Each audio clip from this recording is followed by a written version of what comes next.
goes that red and white boat, the John M. I have no idea what kind of boat it is. The people on it, they were all wearing helmets.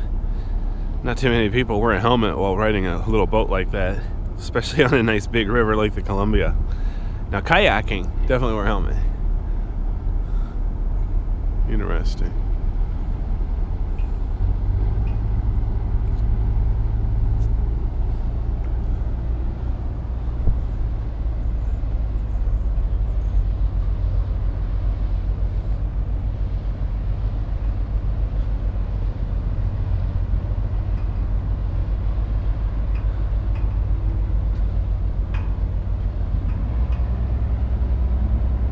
Unfortunately, I'm at the end of the public walkway now, so